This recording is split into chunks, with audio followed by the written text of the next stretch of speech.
Hello Midnights. We hope you enjoy our stories. Next for you, Feral Humans, an in-depth look at terminology, context, and consequences. Let us know where you are listening from and don't forget to subscribe. Thank you. The term feral human is loaded with historical, scientific, and cultural meaning. It is crucial to distinguish between the truly mythical feral human raised in the wild by animals, and the tragically real isolated child, who has suffered profound neglect in a human environment. While the former has captured the public imagination in folklore, nearly all documented cases are of isolated children, and it is these cases that provide the majority of our scientific understanding of the effects of extreme isolation. The word feral comes from the Latin fera, meaning a wild beast. In its most common usage today, it refers to an animal that has escaped from domestication and reverted to a wild state, like feral cats or horses. Applying this term to a human being, therefore, implies a similar process, a person who, through isolation from society, has reverted to a state of nature or wildness. This terminology is a source of debate, as it can be seen as dehumanizing and ignores the complex social, psychological, and environmental factors at play.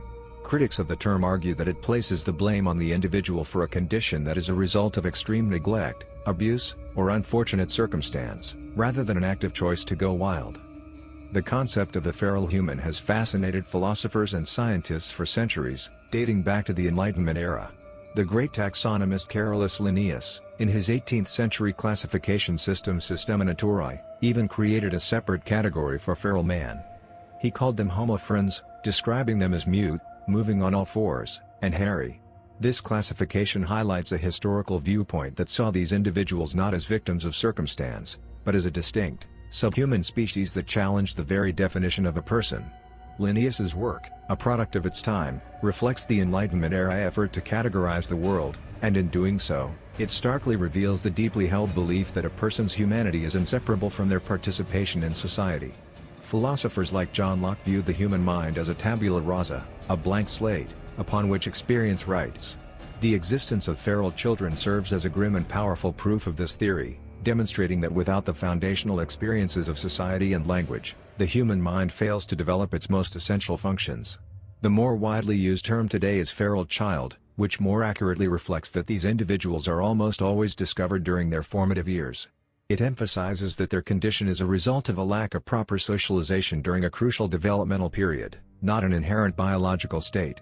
Wild child is another common synonym, often used in a more general or journalistic context. In modern psychology and sociology, the terminology has shifted to be more descriptive of the individual's situation and its effects. While feral child is still used, researchers and experts often use more clinical and less sensational terms to discuss the underlying issues. The focus is on the impact of extreme early isolation or lack of primary and secondary socialization. The cases of feral children are now viewed through the lens of developmental psychology, specifically in relation to the critical period hypothesis. This hypothesis, championed by linguist Eric Lanneberg, posits that there are specific, limited periods in early life when certain skills, like language acquisition, can be developed. The most well-documented critical window for a language is generally considered to close around puberty. Beyond this window, the ability to acquire these skills is significantly diminished, largely due to the loss of brain plasticity, which explains why many feral children never learn to speak fluently, regardless of intensive rehabilitation efforts. Lanneberg suggested that the neural pathways for language must be stimulated during childhood to form correctly, and without this stimulation, they may become permanently underdeveloped. The terms used to describe feral humans often reflect the cause of their condition. Raised by animal children refers to the sensationalized cases where a child is said to have been nurtured by a pack of animals. This often mythical archetype, found in stories from Romulus and Remus to Mowgli, has fueled the public fascination with the idea of a noble savage with a unique connection to nature. This concept, popularized by thinkers like Jean-Jacques Rousseau, romanticizes a life outside of civilization as pure and uncorrupted, a stark contrast to the grim reality of a feral existence. These stories often serve as cultural parables about the conflict between instinct and civilization.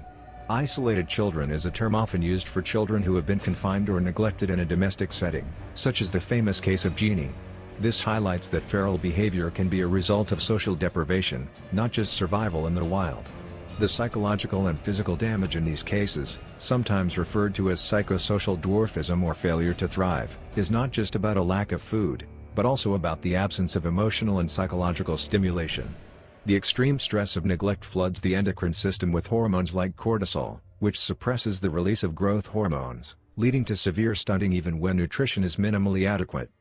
While the general consensus is that a lack of social interaction is the cause of feral behavior, a significant counterargument revolves around the possibility of pre-existing conditions.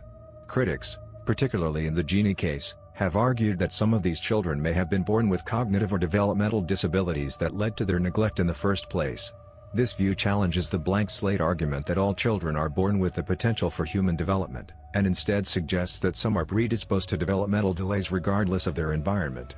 In the Genie case, some researchers believe she may have had a cognitive impairment that made her a difficult child to care for, which led to her father's abuse. This nature versus nurture debate is central to the study of feral children. The response from many experts is that while a pre-existing condition cannot be definitively ruled out, the profound and specific deficits in language and social skills seen in feral children are so consistent and severe that they are a direct and overwhelming result of their isolation. The dramatic physical and neurological changes observed in these children, such as stunted growth and underdeveloped brain regions, are consistent with the known effects of extreme neglect. The consensus is that while an underlying condition may be a contributing factor, the lack of human interaction is the primary and most destructive force at play. The short-term implications of being discovered as a feral child are a dramatic and often difficult transition. The initial period is marked by intensive rehabilitation efforts, focusing on basic human behaviors like walking upright, eating with utensils, and toilet training. Many children exhibit extreme distress and are resistant to human contact. Rehabilitation experts, such as child psychologist Susan Curtis, who worked on the Genie case, have documented the immense challenges, noting that progress is often slow and sometimes non-existent. The long-term implications are often more tragic and enduring. Most feral children struggle to fully integrate into society. While some, like John Sabunya, show a remarkable capacity to learn and adapt, many others, such as Dina Sanaker, never learn to speak and remain mentally and socially impaired. Their inability to acquire language leaves them with a profound cognitive deficit, limiting their ability to reason, form complex memories, and understand abstract concepts. This often results in a lifelong dependency on caregivers and institutions. A deeper look into the behavioral characteristics of feral children reveals a fascinating, if tragic, picture. Many exhibit a lack of what psychologists call theory of mind, the ability to attribute mental states, beliefs, intents, desires, and knowledge, to oneself and others. Without this, social interaction is almost impossible. Their sensory perception can also be radically different. Victor of Aveyron was reportedly impervious to cold but highly sensitive to the rustling of leaves. His case provides specific examples of feral behavior, a preference for foraging for wild food like acorns, a fierce resistance to wearing clothes, and an inability to speak anything but a guttural cry.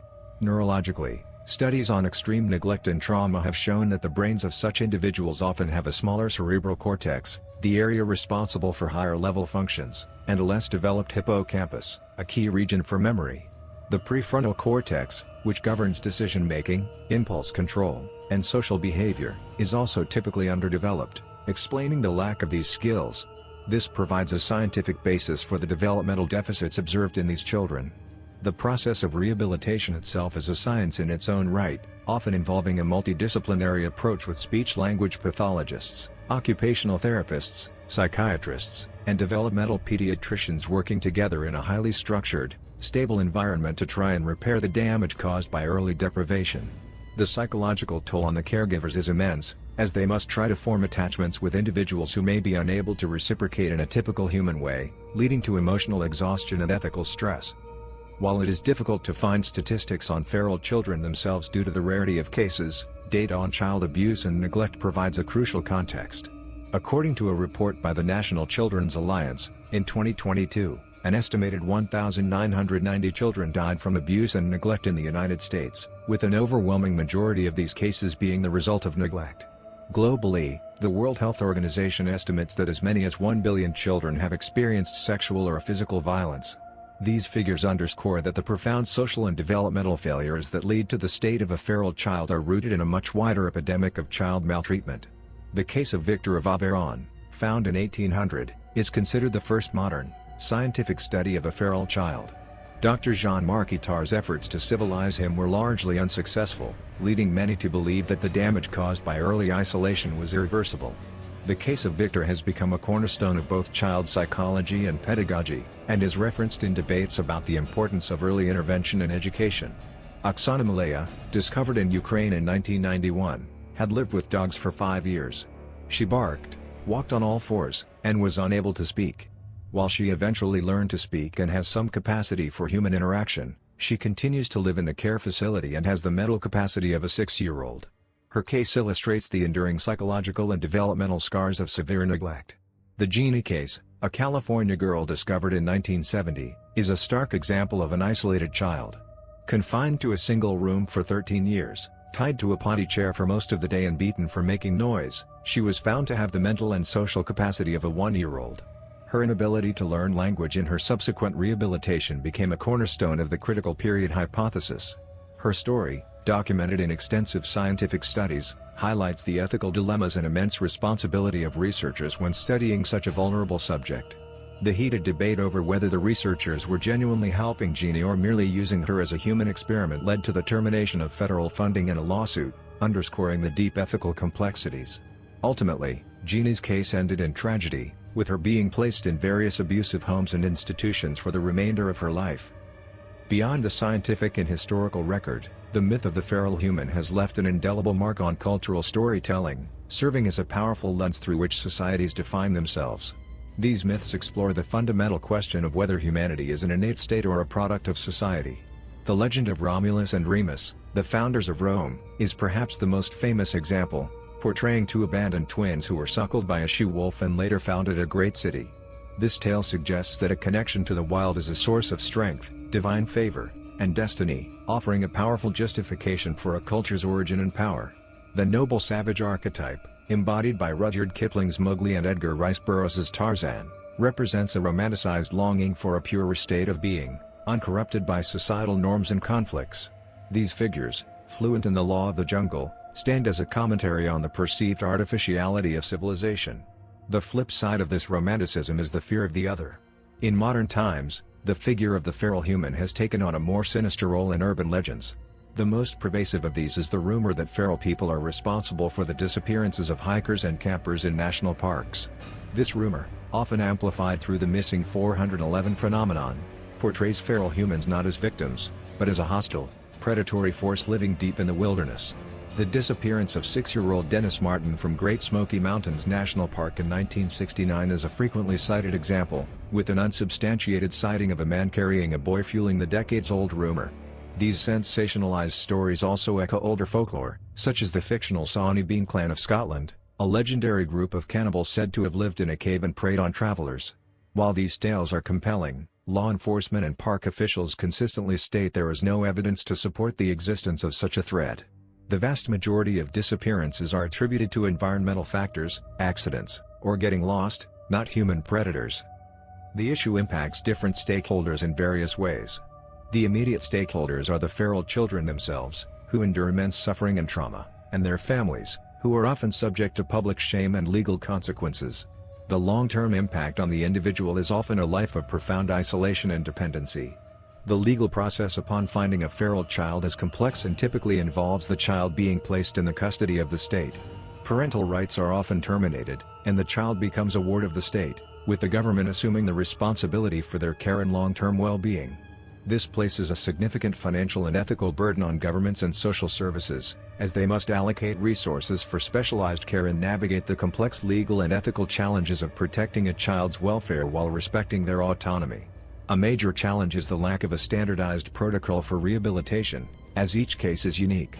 The scientific community, including psychologists, linguists, and neurologists, see these rare cases as invaluable opportunities to study the fundamental nature of human development.